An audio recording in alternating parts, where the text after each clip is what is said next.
ریاض شاہین صاحب. په کورمه کې چې کوم حالات دي زه به دا ایوان لږ هغې نه خبر کړم چې څه روان و څه وشو.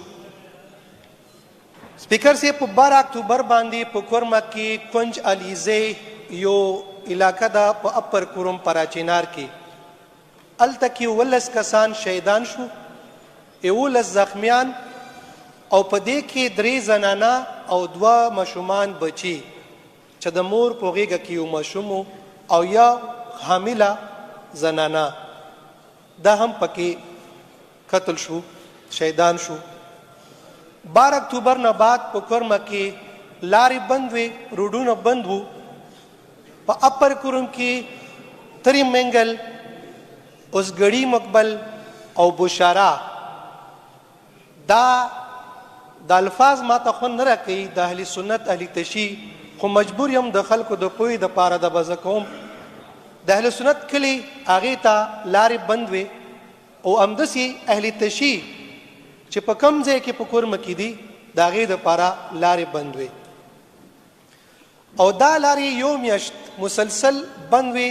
بیا په کنویه روانې شوې، کنویه روانې شوې او دې فلور باندې ما غوښتنه کړې وه د کمیټې دپاره چې په کورمه کې کوم حالات روان دي، جګړې دي، شیعه او سني جګړې کېږي، خو اوس یو ډېر خطرناک کار روان شو چې د اپس شي په کنوایه کې په خلکو باندې اټیک وشو.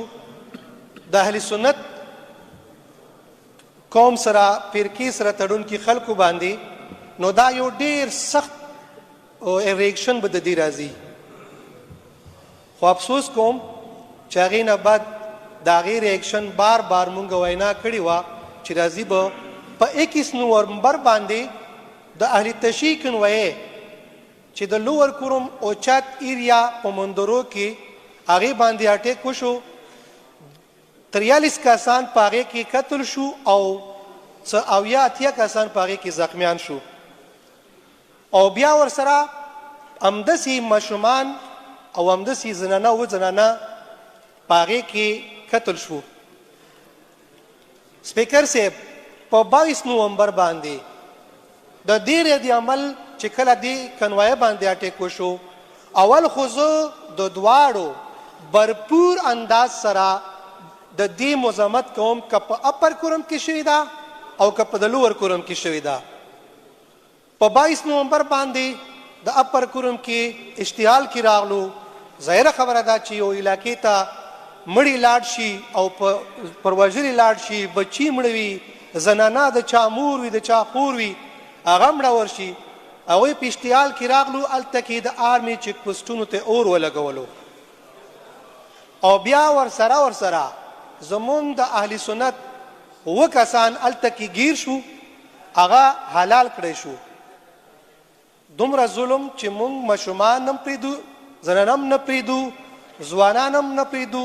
ځوانان خو هسې مري، خو نه علما کرام پرېږدو او نه بس. فکر صاحب بیا په دې کې داسې چل وشو چې ما د اسمبلی پلور باندې مجبور یم څو ګروپ یاد کړي وو، تاسو ما زه منې کړی وم خو زه مجبور یم.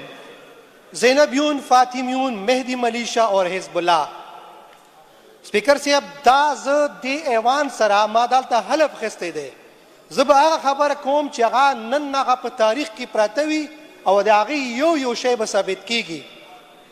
د آرمي چیک پوسټ ته اور واچولی شو او اور چې واچولی شو هغه کې پاکستان جنډه راکوزه شوه، هغې ته اور واچولی شو او د زینبیون جنډه په هغې باندې ولګولی شوه.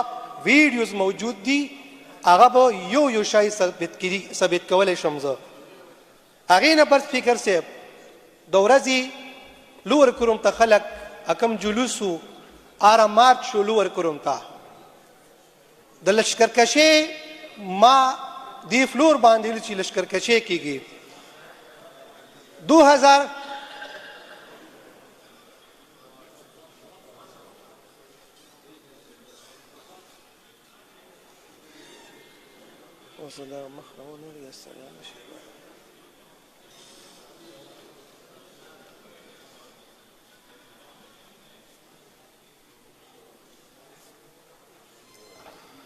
سپیکر صاحب 2007 نه واخلا 12 پورې چې کم واقع شوي وه هغې کې شیعه سني فسادات وو، طالبانایزیشن وو، ګروپس وو، تنظیمونه وو. په هغې کې چې کم کورونه وران شو، کوم کلي وران شو، کوم خلک مړه شو، زخمیان شو، هغه لانجې پاتې وي. په هغې کې یو مري معاهده یو فیصله شوې وه، تاسو مهرباني چې هغې باندې موږ دلته کې قرارداد پاس کړو، هغه عملي نه شوه. خو هغې نه بعد دوباره لشکرکشي وشوه. د مازدیګر ماښام ټایم کې لوور کروم ته خلک راغلو. تالو کونج یو کلی دی چې هغې کې 150 کورونو باندې مشتمل، او بیا په دویم ورځ باندې بدشاکوټ چې هغې 180 کورونو باندې مشتمل، او بیا دې سیټ ته بګن بازار چې 460 دکانونه وو او 1500 نه زیات کورونه په دې ایریا کې بازار کې موجود وو. دې باندې لشکرکشي وشوه او لشکرکشي کې دا علاقې وسوځېدې، جلاو ګیراو وشو، خلک شهیدان شو، مړه شو. په دې کې سپیکر صاحب نن ورځې پورې 132 کسان مړه شو او 188 کسان په دې کې اوسه پورې زخمیان دي. 450 کورونه دکانونه په دې کې وسوځولی شو او 1500 نه زیات کورونه او تقریبا 10,000 نه واخله 16,000 خلق بې کوره شو. سپیکر صاحب اوس تاسو دې نه ما خبر کړئ 10 ورځې مسلسل په دې کې وو، اوس په دې کې سیز فایر شوی دی. سیز فایر معنا دا ده سپیکر صاحب د بل جنگ تیاری. ما مخکې هم وړاندې ویلي دي چې په کورمه کې کله هم جنگ کیږي چې جنگ نه بد بیا سیز فایر وشي، هغه د بل جنگ تیاری شي. خو افسوس کوم سپیکر صاحب چې دې فلور باندې زه بار بار دا غوښتنه کوم، دا ډیمانډ کوم چې کمیټي جوړه شي او سی ایم صاحب نه سپیکر صاحب تاسو نه بار بار ما غوښتنه کړې ده چې کمیټي جوړه شي، کمیټي جوړه شي. سپیکر صاحب 12 اکتوبر نه بعد ما غوښتنه کړې وه، آیا که هغې باندې ایکشن شوی وی زما دا 450 دکانونه او 1500 کورونه او دغه 14,000 خلک به دا ولې بې کوره کېدو. ډېر افسوس سره وایم چې دا حکومت وفاقي حکومت زما د ریاستي ادارې چې هغه ریاست کې کار کوي ټولې ناکامې دي او فیل دي. په کورمه کې سپیکر صاحب زه بار بار وایم چې غټ غټ تنظیمونه دي، 3 ډیویژن دي، سنټرل کوروم، لوور کوروم، اپر کوروم. چې په لوور کوروم کې اپریشن کیږي، په سنټرل کوروم کې اپریشن کیږي، د طالب خلاف اپریشن کیږي، د زینبیون، د فاطمیون، د مهدي ملیشا، د حزب الله په خلاف ولې اپریشن نه کیږي؟ زه دا ریاست په دې ناکام بولم. آرمي چیک پوسټونو ته اور لګیږي او دلته کې ټوله ګیله د آرمي نه کیږي.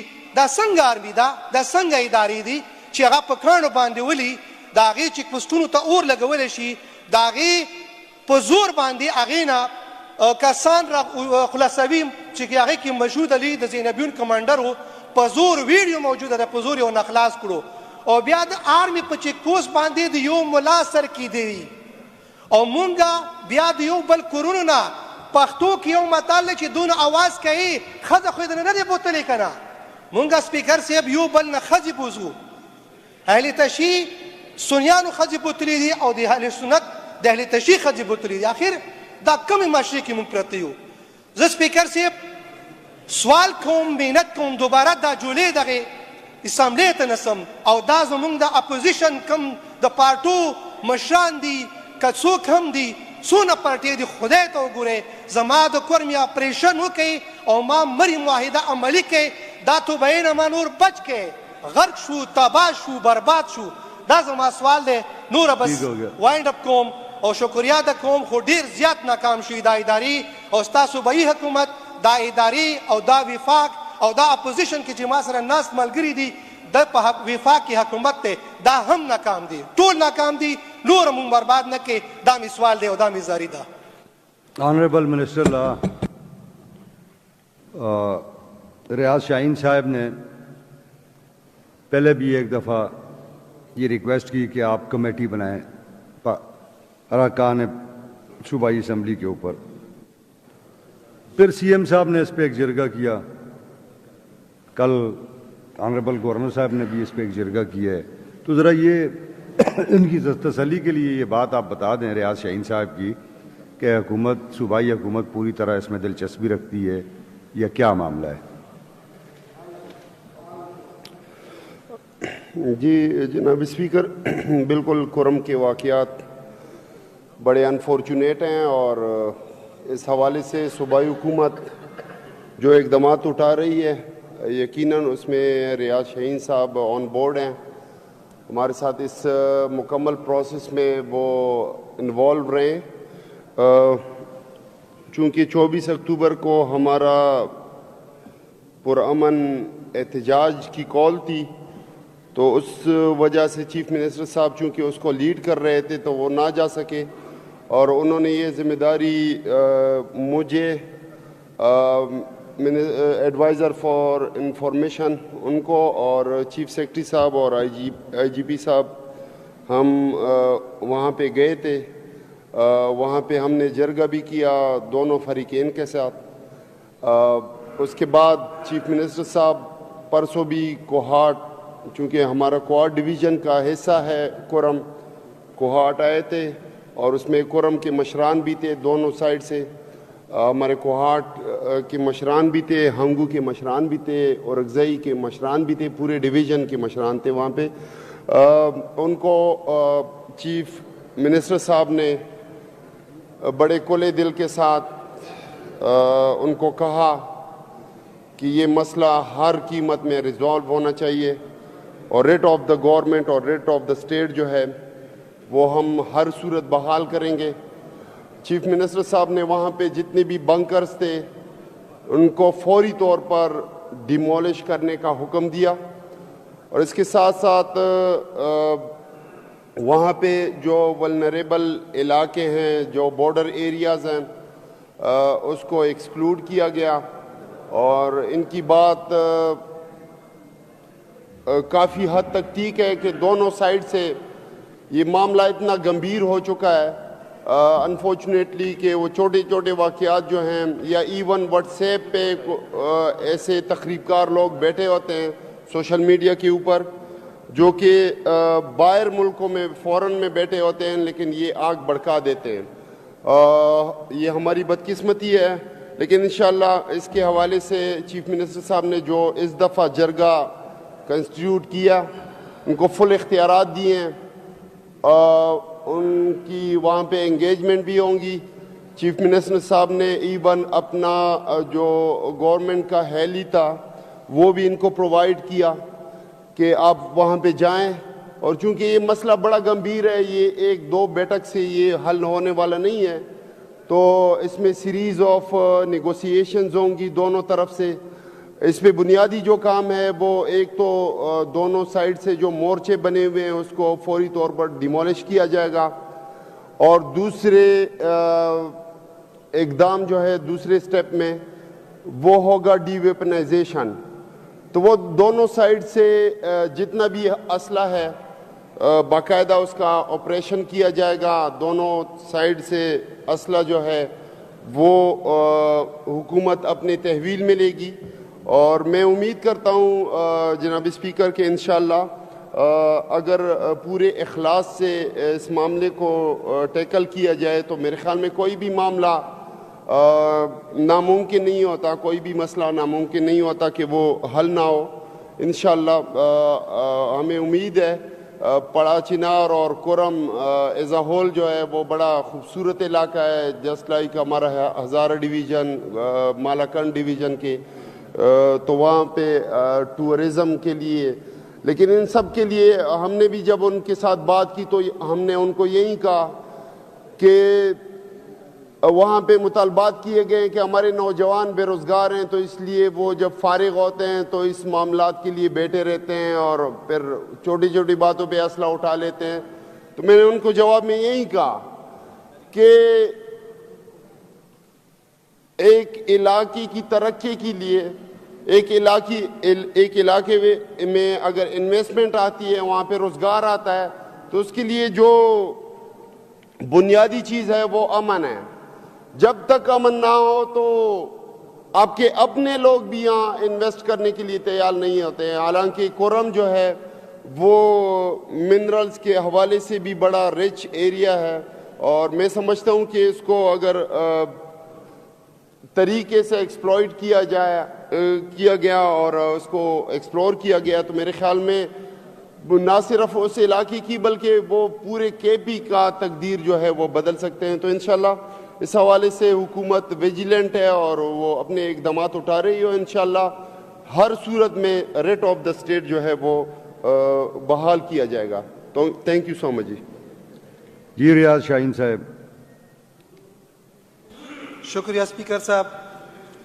سرزه په خپله افتاب عالم صاحب اپریشیټ کوم چې دی کورم ته راغلی و او ښه انداز سره خلکو سره ملاو شو او کوشش کوي لګیا دی ماشاءالله.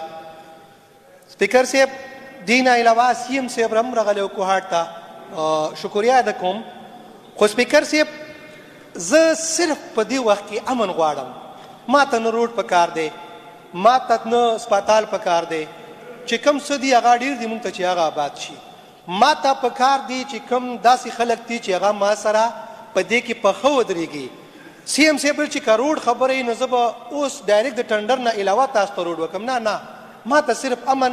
زه نه غواړم چې زما نور بچي یتیمان شي, زه نه غواړم زما میندې بورې شي نورې جي, زه نه غواړم چې زما نورې خویندې کونډې شي. بس صاحب دیکھیں آپ نے بات کی, منسٹر لا نے بڑا کمپریہنسو اس کا جواب دیا ہے. بالکل سر, اس میں سر ایک بات ہے, انہوں نے جواب دیا ہے سر میں اس کا شکریہ ادا کرتا ہوں, لیکن ایک بات کی وضاحت کر دوں. جس طرح سی ایم صاحب نے بتایا کہ ہمارے کرم میں جتنے بھی مورچے ہیں اس کو ہم مسمار کریں گے, اللہ کرے کہ اس کے اوپر جلد عمل ہو. اس میں سر کئی مرتبہ اس کے اوپر بات ہوئی ہے لیکن عملی اقدامات کسی نے اٹھائی. میں بار بار کہہ رہا ہوں, مجھے لوگ کہہ رہے ہیں کہ آپ کے علاقے کی مطلب کون سی ایسی چیز ہوگی کہ اس کے اوپر ہم اپنے اس کا فیصلہ کر سکے. تو یہاں سے میں نے قرارداد پاس کیا ہے, مری معاہدے میں سارا کچھ اس کے اندر موجود ہے. اس میں یہ بھی موجود ہے سر, میں یہ بتاتا چلو کرم میں اگر شیعہ سنی کے جتنے بھی لوگ ہیں, کرم کو اپنی علاقوں میں, اہل تشیع کو اپنے علاقوں میں آباد کر لو, اہل سنت کو اپنے علاقوں میں آباد کر لو, تو یہ سارا مسئلہ حل ہو جائے گا. دیکھ رہے ہیں اس میٹر کو. تھینک یو.